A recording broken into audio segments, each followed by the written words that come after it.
வணக்கம், வந்தனம், நமஸ்கார். நான் உங்கள் சரசம்மா பேசுகிறேன். சரசு ஸ்வீட் ஹோம் வழங்கும் வேர்க்கடலை உருண்டை. வேர்க்கடலை உருண்டைன்னா இது வந்து பொரி விலங்காய் உருண்டைன்னு சொல்லுவோம் நம்ம. சரிங்களா? இப்போ பாருங்கள், அதுக்கு தேவையான பொருட்கள் நான் கொடுத்துருக்கேன், அதை எடுத்துக்கங்க. இப்போ வேர்க்கடலையே இந்த மாதிரி பொன்னிறமாக வேர்க்கடலையே நல்லா வறுத்துக்குங்க. பாருங்கள், அம்மா வறுக்கிறேன் பாருங்கள். இதே மாதிரி நல்லா பொன்னிறமாக பச்சை கடலையாக இருந்தாலும் சரி, பச்சை கடலையே நல்லா இந்த மாதிரி பொன்னிறமாக வறுத்துக்குங்க. அடுத்து சிறுபருப்பும் நல்லா இந்த மாதிரி பொன்னிறமாக கடாயில் போட்டு வறுத்துக்குங்க. இதுக்கு தேவையான பொருட்கள் நீங்கள் பார்த்துருப்பீங்க, இன்க்ரீடியன்ட்ஸ். அடுத்து பாருங்கள், புழுங்கலரிசி எடுத்துக்குங்க. புழுங்கலரிசியும் நல்லா வறுத்துக்கணுங்க, நல்லா பொன்னிறமாக வறுத்துக்குங்க. அம்மா ரொம்ப நாள் ஆச்சு வீடியோ போடவே இல்லை, அதனால தான் வந்து கொஞ்சம் டிலே ஆகிடுச்சி. Sorry viewers. எல்லாருக்கும் வந்து அம்மா வீடியோவை பார்க்கணுன்னு தான் விருப்பம். ஆனால் வந்து நான் வீடியோ கொஞ்ச நாளாக கொஞ்சம் போடவே இல்லை. ஒரு 1 மந்த்தாக தான் இருக்கும். அதுக்கு முன்னாடி போட்டேன். பொன்னிறமாக இந்த மாதிரி புழுங்கலரிசியை வறுத்துக்குங்க. பொரி விலங்காய் உடம்புக்கு ரொம்ப ஹெல்த்தி உங்களுக்கு. ஏன்னா வேர்க்கடலை இருக்குது, அதில் வேர்க்கடலை, சிறுபருப்பு இதெல்லாம் இருக்குது பாருங்கள், பொன்னிறமாக இருக்குது பாருங்கள்.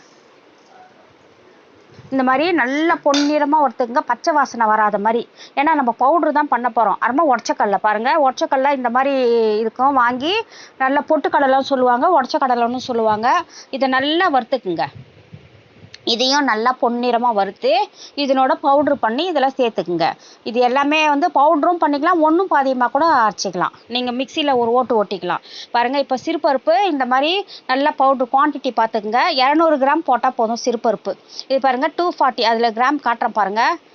நம்மக்கிட்ட இந்த இதுதான் 240 mlன்னு இருக்குங்களா, அதில் வந்து நீங்கள் வந்து 200 போட்டால் போதும். இது 200 தான் இருக்கும், 240 போடல நான். சரிங்களா? ஏன்னா ஒரே குவான்டிட்டியாக போடலான்னு சொல்லிட்டு தான், ஒரே அளவாக நம்ம போட்டோம்னா நம்மளுக்கு வந்து ஒரே சீராக பவுட்ருங்க இப்போ தான் பண்ண போகிறோம், அதனால் ஒரே சீராக இருக்கும். அது பாருங்கள், இந்த மாதிரி பண்ணிக்கோங்க. சிறுபருப்பு இது போட்டுக்குங்க 200 கிராம். நான் அளந்து தான் போடுறேன். சரிங்களா?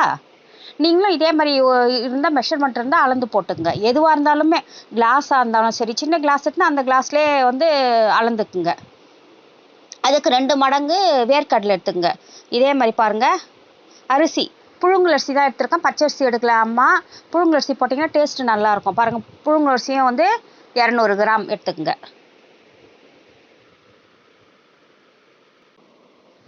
2-3 ஏலக்காய் போட்டுக்குங்க, போதும். நிறைய ஏலக்காய் தேவையில்லை. அம்மா பாருங்கள், 3 ஏலக்காய் தான் போகிறோம். இதிலே போட்டு இந்த அரிசிலேயோ இதுலேயோ போட்டு அப்படியே பவுட்ரு பண்ணிக்கலாம். சரிங்களா? இந்த 3 ஏலக்காய் தான் நான் போட்டிருக்கேன். இந்த அரிசிலே போட்டேன் நான். ஏன்னா பவுட்ரு பண்ணோம்னா அதுவும் நைஸ் ஆகிடும்ல, அது கூடவே. அதனால தான் பாருங்கள், இந்த அரிசி இந்த மாதிரி 200 கிராம். இதையும் எல்லாமே மெஷர்மெண்ட்டை பார்த்துக்குங்க.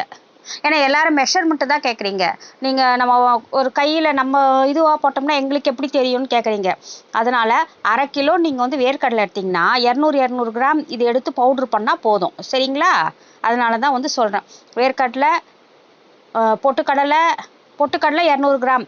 அது ஒன்றும் பாதியமாக மிக்சியில் ஒரு ஓட்டி இதில் வச்சுக்கலாம். சரிங்களா? பாருங்கள், 1/2 கிலோ நம்ம வந்து வேர்க்கடலை வந்து இதுக்கு 2 மடங்கு இருக்கும். சரிங்களா? 2 கப்பு அப்படின்னு வச்சுக்கோங்க. 1/2 கிலோனாக்கா இது 2 கப்பு வரும் வேர்க்கடலை. இது இப்போ வந்து நம்ம வந்து மிக்சி ஜாரில் போட்டுக்கலாம். பாருங்கள், இதுவும் 1/2 கிலோ இருக்கும். ஓகேங்களா? இப்போ இது வந்து நம்ம எல்லாத்தையும் வந்து ஒரு மிக்சியில் ஓட்டி எடுத்துக்கலாம்.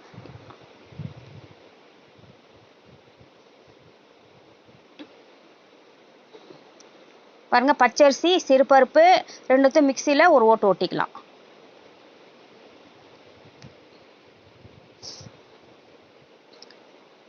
பாருங்கள், இப்போ சிறுபருப்பு நம்ம வந்து ஒரு ஓட்டி எடுத்துக்கணும். இதில் கொட்டிக்கிறேன்.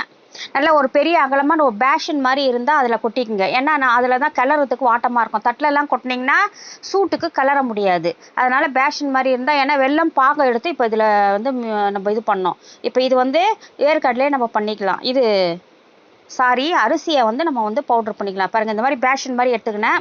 இதில் வந்து சிறுபருப்பு பவுட்ரு ஃபஸ்ட்டு போட்டுட்டோம்.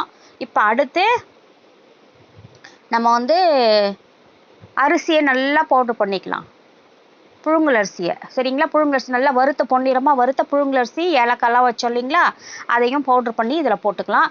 கொஞ்சோண்டு அரிசி வேணால் நீங்கள் எடுத்து வைங்க. ஒற்றைக்கடலையும் ஒரு ஓட்டி எடுத்துங்க. ஏன்னா முழுசாக அப்படியே இருக்குல்ல, அதனால வேர்க்கடலை, ஒற்றைக்கடலை 2த்தையுமே மிக்சியில் ஒரு ஓட்டி எடுத்து அதில் போட்டுக்குங்க. அப்புறமா நம்ம வெல்லும் பாகம் எடுத்துக்கலாம். சரிங்களா? இது வரைக்கும் ஃபஸ்ட்டு இந்த ப்ராசஸ்லாம் ஃபஸ்ட்டு முடிச்சிடுங்க. இதை பாருங்க, இது மாதிரி இருந்தால் போதும். ரொம்ப நைஸாக ஆக்காதீங்க. நான் வேர்க்கடலை நம்ம சாப்பிடும்போது நல்லா இருக்கணும். ரொம்ப இதுவாக இருந்தால் வந்து நல்லா இதுவாக இருக்கும். அது பரவாயில்ல, ஒரு ஓட்டு ஓட்டி எடுத்துக்கலாம் மிக்ஸி ஜாரில். ரொம்ப நைஸாக வேணால் முக்கால் பதத்துக்கு இருந்தால் போதும் வேர்க்கடலை. இப்போ இது போட்டுங்களா? எல்லாமே இது போட்டாச்சு. இப்போது நம்ம பாகு எடுத்து மொத்தத்தையும் ஒன்றா கலக்க வேண்டியது தான். ஒற்றைக்கடலை பவுடர், வேர்க்கடலை. அம்மா இந்த முறை பொட்டுக்கடலையை வந்து என்ன பண்ணேன்னா அதையும் பவுட்ரு பண்ணிக்கிட்டு, ஏன்னா அது டேஸ்ட் நல்லா இருக்குமேன்னு வேர்க்கடலை மட்டும் தெரிகிற மாதிரி பார்த்துக்கணும். நான் இந்த பொரி விலங்காய் உருண்டை ரொம்ப டேஸ்ட்டாக இருக்கும். நீங்கள் செய்து பாருங்கள். வெல்லம் வந்து 1/4 கிலோ போதுங்க. 1/4 கிலோனாக்கா 250 கிராம்னு அர்த்தம். 250 கிராம் வந்து வெல்லம் போதும். அதுக்கு 1/2 கிளாஸ் தண்ணி ஊற்றி இந்த மாதிரி கேஸில் வச்சுருக்கேன் அம்மா. இது வந்து வெல்லம் பாகெல்லாம் எடுக்கணும்னு அவசியம் கிடையாது. ஒரு கம்பி பாதம் வந்தாலே போதும். அதுக்கு வந்து ஏன்னா பாகெல்லாம் எடுத்திங்கன்னா ரொம்ப இறுகிடும், ரொம்ப இறுக்கமாகிடும். அந்த நம்ம வந்து பொரி விலங்காய் பிடிக்கும்போது, அதனால் வந்து உருண்டை பிடிக்கும்போது அதனால் அந்த மாதிரி செய்யக்கூடாது. நல்லா வந்து ஒரு கம்பி பதம், லைட்டாக ஒரு கம்பி பதம் வந்தால் கொதிச்சு போதும், அதுவே போதும். சரிங்களா? இங்கே பாருங்கள், இது ஒரு கம்பி பதம் தான் வரும். இது வெல்லம் கொதிச்சிச்சு. நம்ம வந்து இன்னும் கொஞ்சம் நம்ம கையில் பார்த்தோம்னா ஒரு கம்பி பதம் மெலிசாக இப்போ எடுத்து பார்த்தோம்னா நம்மளுக்கு வந்து ஒரு கம்பி பதம் வந்தால் போதும். கொதிக்கட்டும். இன்னும் கொஞ்சம் தண்ணி வந்து ட்ரை ஆகட்டும், கொதிக்கட்டும். இதிலே கூட ஒரு சிலர் வந்து ஏலக்காய் போட்டுக்குவாங்க, ஏலக்காய் பவுடர் போட்டுக்குவாங்க. ஏலக்காய் பவுடர் வந்து சர்க்கரையும் ஏலக்காவையும் பவுட்ரு பண்ணிக்கின்னு இந்த வெல்லத்தில் போட்டுடணும். சரி, நம்ம வந்து பார்க்கலாம் வாங்க. இந்த மாதிரி ஒரு கப்பில் தண்ணி வச்சுக்கங்க. இதில் வந்து விட்டு பாருங்கள். அம்மா உரம் பாருங்கள், ஸ்பூனில் எடுத்து இந்த பதம் இருந்தாலே போதும். சரிங்களா? ரொம்ப வந்து இதுவாகணும்னால அந்த மாதிரி லைட்டாக அந்த மாதிரி நீங்கள் தொடும்போது இந்த மாதிரி வெல்லம் பாகு வந்து கொஞ்சம் இறுகுன மாதிரி இருந்தாலே போதும். ஒரு கம்பி பதம் இதுதான். நிறைய வந்து போட்டுறாதீங்க, நல்லா உருண்டி வர பதத்துக்கெலாம் போட்டுறாதீங்க. அப்போ லைட்டாக, அவ்வளோதான், இது போதும். சரிங்களா? கையில் ஒட்டுற மாதிரி இருந்தாலே பாகு பதம் போதும். நீங்கள் வந்து நம்ம வந்து அதிர்ஷ்டத்துக்கெலாம் வந்து நல்லா வந்து விட்டோம்னா நல்லா ரவுண்டாக வந்துடும். அந்த இது வெல்ல பாகு அந்த ரவுண்டாக வந்துடும். அந்த மாதிரி தேவையில்லை. இப்போ பாருங்கள், இப்போ எல்லாமே நம்ம மிக்ஸ் பண்ணிக்கிறோம். சரிங்களா? எல்லாத்தையும் இந்த மாதிரி ஒரு முறை இந்த மாதிரி பேஷனில் மிக்ஸ் பண்ணிக்கோங்க. தட்டுலேருந்து எடுத்துடுங்க, தட்டு வைக்காதீங்க. ஏன்னா வந்து அது கலரும் போது நம்மளுக்கு வந்து கீழெல்லாம் போயிடும், ஒரு மாதிரி ஆகிடும். அதனால் இதில் வந்து நல்லா இது மாதிரி ஒரு முறை கிளறிக்கிங்க. வாசனையாக இருக்குங்க.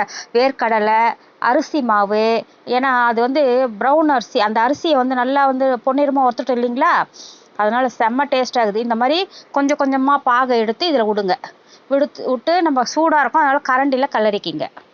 அம்மா பாருங்கள், கரண்டியில் தான் கலர்றேன். எல்லாத்தையும் இந்த மாதிரி கலரி எடுத்துக்குங்க. உங்களுக்கு தேவையான வெள்ளைப்பாகு ஊற்றி இதில் கலரிக்கிங்க. நிறைய ஊற்றாதீங்க, கொஞ்சம் கொஞ்சமாக ஊற்றி கலருங்க. அப்போ தான் பிடிக்கிறதுக்கு வரும், இல்லைன்னா தனியாக போயிட போகுது. கொஞ்சம் கொஞ்சமாக கலருங்க. அப்புறமா வந்து கையில் வந்து பிடிக்கிற அளவுக்கு வந்துடும் நம்மளுக்கே. அரிசி மாவு பிடிச்சி கையில் வச்சுக்கிட்டு பிடிங்க, சூடு கொஞ்சம் நிறைய தெரியாது. ரொம்ப கொதிக்கிற சூட்டிலலாம் பிடிக்காதீங்க, கையெல்லாம் எதனா ஆகிட போகுது. இந்த மாதிரி கலரி விட்டுக்குங்க கொஞ்சம் நேரம், ஒரு 2 மினிட்ஸ் விடுங்க. இந்த மாதிரி கலரினே இருங்க, அது கொஞ்சம் சூடு பதம் வந்து ஆறும். பாருங்கள், எப்படி பாருங்கள், நல்லா உருண்டை பிடிக்கிற மாதிரி லட்டு மாதிரி வந்துடுச்சிங்களா? சுடுது. இந்த மாதிரி அரிசி மாவு எடுத்துங்க. கையில் எடுத்துக்கிட்டு இந்த மாதிரி இப்போ வந்து ஒரு கொஞ்சம் கொஞ்சமாக பிடிச்சி எடுங்க. நல்லா சூப்பரான சுவையான லட்டு நம்மளுக்கு கிடைக்கும். அதுதான் வந்து வேர்க்கடலை உருண்டை. இது குழந்தைங்கலேருந்து பெரியவங்க வரைக்கும் இது வந்து நல்லா சாப்பிடலாம். சாப்பிட்டா ஒன்றும் நம்மளுக்கு வந்து சைடு எஃபெக்ட்லாம் எதுவும் வராது. இந்த காலத்தில் வந்து கடையில் வாங்கி சாப்பிட்றதோட நம்ம வீட்டில் இந்த மாதிரி செய்து சாப்பிட்டோம்னா சுவையான, நம்மளுக்கு வந்து உடம்புக்கும் ஹெல்த்துக்கும் வந்து பாதிக்காமல் சூப்பராக வந்து இந்த பொரி விலங்காய் உருண்டை நம்மளுக்கு வந்து கிடைக்கும். பொரி உருண்டையும் இதே மாதிரி தாங்க செய்யணும். வெல்லம் பாகம் ஒரு கம்பி பதம் இருந்தால் போதும். வெல்லம் இது எடுத்துக்கிட்டு பொரி எடுத்துக்கிட்டு இதே மாதிரி ஊற்றி கலரிட்டு பொரி பொரிச்சிக்கணும். நான் அந்த பொரி உருண்டையும் நான் வந்து செஞ்சு காமிக்கிறேன் அம்மா ஒரு முறை. பாருங்க இந்த மாதிரி உருண்டை, சுவையான உருண்டை ரெடி ஆகிடும்.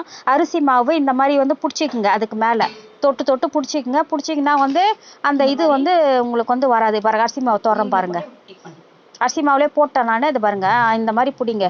இந்த மாதிரி லட்டு, சுவையான லட்டு உங்களுக்கு கிடைச்சிடும். சூப்பரான சுவையான பொரி உலங்காய் உருண்டை அம்மா செய்திருக்கேன். பார்த்துட்டு இதே மாதிரி ஒரு முறை செய்துட்டு எனக்கு கமெண்ட்ல சொல்லுங்க. உடம்புக்கு ஹெல்த்தியானது. நீங்கள் தயவுசெய்து இப்போ ஹெல்த்தியான ஃபுட்டே சாப்பிடுங்க. கடையில் விற்கிறத மோஸ்ட்லி அவாய்ட் பண்ணிவிடுங்க. இந்த மாதிரி குழந்தைங்களுக்கு செய்து கொடுங்க, பெரியவங்களுக்கும் செய்து கொடுங்க. உடம்புக்கு நல்லா வைட்டமின் சக்தி நல்லா வந்து உங்களுக்கு கிடைக்கும். சரிங்களா? ஏன்னா வேர்க்கடலில் நம்மளுக்கு வந்து நிறைய சத்துக்கள் இருக்குது, உங்களுக்கே தெரியும். அதனால் வேர்க்கடலை உருண்டை சூப்பராக இருக்கும். பொரி உலங்காய் உருண்டை செய்து பாருங்கள். நன்றி, வணக்கம். இந்த வீடியோ பிடிச்சிருந்தா லைக் பண்ணுங்க, ஷேர் பண்ணுங்க, கமெண்ட் பண்ணுங்க, சப்ஸ்கிரைப் பண்ணுங்க, பெல் ஐக்கான் பட்டனை ப்ரெஸ் பண்ணுங்க. நன்றி, வணக்கம்.